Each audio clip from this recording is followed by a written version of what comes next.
नमस्कार दोस्तों, मैंने श्रीमद् भगवद गीता तब तक नहीं पढ़ी थी जब तक मुझे ये ज्ञान नहीं हुआ कि हम सब आत्माएं हैं और ये जिंदगी हम आत्माओं के लिए एक इम्तिहान है अपने अंदर से अपने सबसे अच्छे रूप को बाहर निकलने का। और भगवद गीता इस इम्तिहान को पास करने की एक अहम किताब है।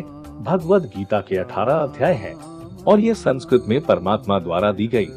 समय के साथ संस्कृत भाषा रोजमर्रा की जिंदगी से निकल गई और ये ज्ञान मनुष्य से दूर हो गया। समय समय पर भगवद गीता के साधारण अक्षरों में अनुवाद किया गया। इसी कोशिश को आगे बढ़ाते हुए आने वाले 9 मिनटों में भगवद गीता के कुछ अहम हिस्सों को अपने प्रभु के आशीर्वाद से एक आसान रूप में मैं अपने भाई बहनों के चरणों में समर्पित कर रहा हूँ। ये ज्ञान परमात्मा ने भगवान कृष्ण के द्वारा सबसे बड़े इस धर्म युद्ध महाभारत की रणभूमि कुरुक्षेत्र में अर्जुन को कुछ 5000 साल पहले दिया था। ये वो वक्त था जब धर्म का बार बार उल्लंघन हुआ। परमात्मा का डर मनुष्य से निकल गया। लालच की होड़ में भाई ने भाई को मारने की कोशिश की और यही नहीं, एक औरत को भरी सभा में अपने बड़ों के सामने अपमानित किया गया। इससे पहले के मनुष्य जाति धर्म युग से निकलकर पूर्ण रूप से कलयुग में जाति युद्ध की रणभूमि में युद्ध से कुछ पहले परमात्मा ने गीता भगवान कृष्ण के द्वारा मनुष्य जाति के कल्याण के लिए दी। ऐसे ही तुरा मुजेश को, गॉस्पल जीस को और कुरान प्रॉफिट मोहम्मद को दी। गीता, बाइबल, कुरान, तुरा, गुरु ग्रंथ साहिब परमात्मा द्वारा दी गई किताबें हैं जो किसी एक धर्म के लिए नहीं बल्कि पूरी मनुष्य जाति के लिए हैं, पूरी इंसानियत के लिए हैं, सब आत्माओं के लिए हैं, क्योंकि यह आत्मा को परमात्मा के बारे में, उसकी सृष्टि के बारे में और सबसे अहम ये उन कायदों के बारे में समझाती है जिनका आत्मा को मनुष्य के रूप में हर हाल में पालन करना होगा, रक्षा करनी होगी। और इन्हीं कायदों की बुनियाद पर एक आत्मा को शरीर त्यागने के बाद परखा जाएगा और इस परीक्षा से पास होने पे हमेशा के लिए इस जन्म और मृत्यु से मुक्ति मिल जाएगी। परमात्मा भगवद गीता में कहते हैं कि मैं ही सबकी शुरुआत हूँ, मैं शुरू से भी पहले था और सब खत्म होने के बाद भी रहूंगा। सब मुझ में है और मैं सब में हूँ। जो भी तुम छू सकते हो, देख सकते हो, चख सकते हो या सुन सकते हो, वो सब मैं हूँ। ये नदियाँ, पहाड़, सूरज, ग्रहण, चांद, सितारे सब मैंने बनाए हैं। मैंने ही भगवान, शैतान, राक्षस और इंसान बनाए। मैं ही सर्वव्यापी हूँ, सब में रहता हूँ, सब में मैं हूँ। मैं हूँ, मैं ही हूँ, मैं ही ब्रह्म बन के सब बनाता हूँ और रुद्रा बन के सब नष्ट कर देता हूँ। मैं इस सृष्टि यूं ही बनाता और तोड़ता रहूंगा ताकि आत्माओं को मौके मिल सके इस जन्म और मृत्यु से एक दिन मोक्ष पाने को, हमेशा के लिए परमात्मा के साथ रहने को। श्रीमद् भगवद गीता कहती है कि इस सबसे बड़ी परीक्षा के लिए परमात्मा ने प्रकृति का निर्माण 5 तत्व हवा, अग्नि, जल, पृथ्वी और आकाश से किया, जिन्हें हम छू के, चख के, सूंघ के, देख के समझ सकते हैं।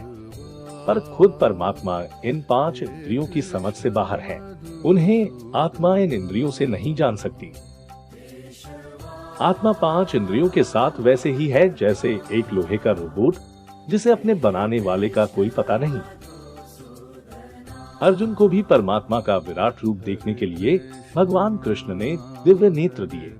भगवद गीता समझाती है कि आत्मा जन्मी ऐसे कोई मार नहीं सकता, कोई जला नहीं सकता, डूबा नहीं सकता, काट नहीं सकता, लेकिन आत्मा को परमात्मा के साथ हमेशा रहने के लिए यह परीक्षा रूपी जीवन में बैठना ही पड़ेगा। इस परीक्षा के लिए परमात्मा से बिछुड़ के आत्मा को पृथ्वी पे किसी न किसी रूप में जन्म लेना पड़ता है और 84 लाख योनियों को जीने और भोगने के बाद एक आत्मा को मनुष्य का शरीर और दिमाग मिलता है। तब से बड़ी मर्यादाओं की परीक्षा में बैठने के लिए हर मनुष्य को इस पूरी परीक्षा के दौरान तरह तरह की अच्छी और बुरी भावनाओं के चक्रव्यूह में अपने ही भाई, बहन या मित्रों के साथ डाला जाता है, जिसमें हर आत्मा को अपने अंदर के तामसिक और राजसिक अवगुणों से निकल के सात्विक जीवन में प्रवेश करने के मौके मिलते हैं। हमारे तामसिक गुण वो है जो हमारे अंदर हीन भावना पैदा करके हमें खुद को उदास और नुकसान पहुंचाते हैं, और हमारे राजसिक गुण हमें ईर्ष्यालु और लोभी बना के दूसरों के प्रति नुकसान पहुंचा सकते हैं। इस परीक्षा के दौरान हर आत्मा को तामसिक और राजसिक गुणों को खत्म करके अपने सात्विक गुणों से परिचित होना पड़ेगा।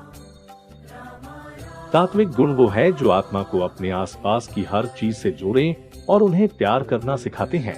परीक्षा के दौरान हर आत्मा को जीवन के चारों स्तंभ धर्म, अर्थ, काम और मोक्ष का ज्ञान पाकर ही मुक्ति मिलती है।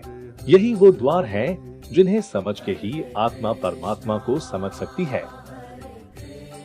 पहला द्वार धर्म का है और शेर इसका प्रतीक है। धर्म वही है जो गीता में लिखा हुआ है, वेदों में लिखा हुआ है, गुरु ग्रंथ साहिब, बाइबल या कुरान में लिखा है। धर्म वही है जो धारण किया हुआ, जिसे आपका दिल मानता है, जैसे झूठ नहीं बोलना, चोरी नहीं करना, भगवान का निरादर नहीं करना। हर आत्मा को अपने जीवन काल में हर समय धर्म का पालन करना होगा और उसकी रक्षा करनी। दूसरा द्वार अर्थ का है और घोड़ा इसका प्रतीक है। हर आत्मा अपने हर जीवन काल में अपने पृथ्वी पर होने का अर्थ या मूल कारण समझेगी। इस जिंदगी में भोगने वाली चीजें और रिश्तों का आनंद लेगी।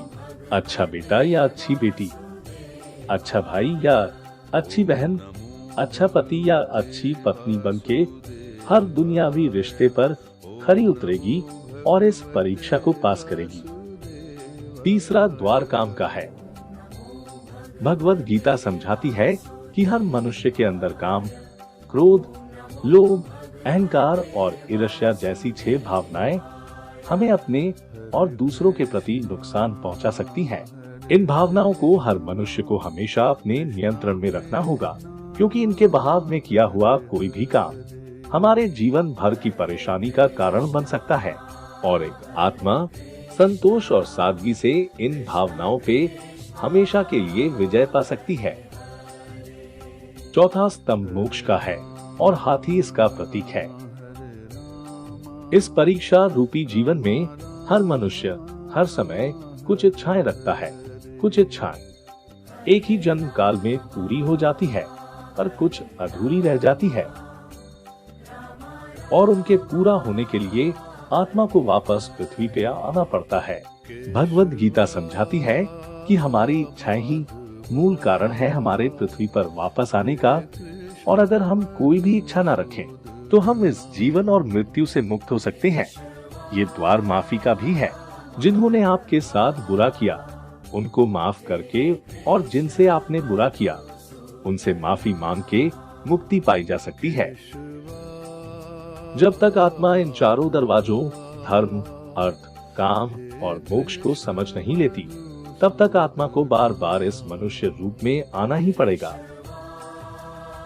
परीक्षा का समय खत्म होते ही आत्मा शरीर और अन्य सब वस्तुओं का त्याग कर देती है। जो भी इस संसार में रहकर बनाया वो अब किसी और का होगा और आत्मा अपने कर्मों के फैसले के लिए चली जाती है। आत्मा के अच्छे बुरे कर्मों का हिसाब होता है। अपने अच्छे कर्मों के लिए आत्मा कुछ वक्त के लिए स्वर्ग और दुष्कर्मों के लिए नरक में चली जाती है। नरक में आत्मा को अपने पापों के अनुकूल सजा मिलती है, पर सजा खत्म होने के बाद आत्मा को फिर से एक नया शरीर और नया दिमाग मिलता है इस परीक्षा में फिर से बैठने के लिए, और हर परीक्षा में वही सब फिर दोहराया जाएगा। जिंदगी के 4 स्तंभ धर्म, अर्थ, काम और मोक्ष को समझने के लिए हर जन्म में अपने कई जन्मों के कर्मों के हिसाब से हर आत्मा को कभी अच्छे और कभी बुरे हालातों से जाना पड़ता है। लेकिन जब तक आत्मा परमात्मा के साथ योग को नहीं समझ लेती, वो मुक्ति नहीं पा सकती। भगवद गीता समझाती है कि मनुष्य अपने शरीर, दिमाग या दिल से भगवान को पा सकता है। शरीर द्वारा किए कर्मों के माध्यम से परमात्मा को पाने को कर्मयोग कहते हैं। ऐसे कर्म जो परमात्मा की इच्छा से हो और दूसरों के कल्याण के लिए। वाल्मीकि ने रामायण लिख के श्रवण में अपने माता पिता की सेवा और उन्हें 4 धाम की यात्रा करवा के मदर टेरेसा ने अपने प्यार और सेवा के माध्यम से अपने कर्मों द्वारा परमात्मा को पाया। भगवद गीता समझाती है कि एक आत्मा दिमाग से भी परमात्मा के साथ योग लगा सकती है। इसे राजा योग कहते हैं, क्योंकि दिमाग या मस्तिष्क सब इंद्रियों का राजा है। एक मनुष्य अपनी आस्था, सांस प्रणाली, आसन, अभ्यास, साधना और तपस्या से परमात्मा को इस योग के रास्ते पा लेता है।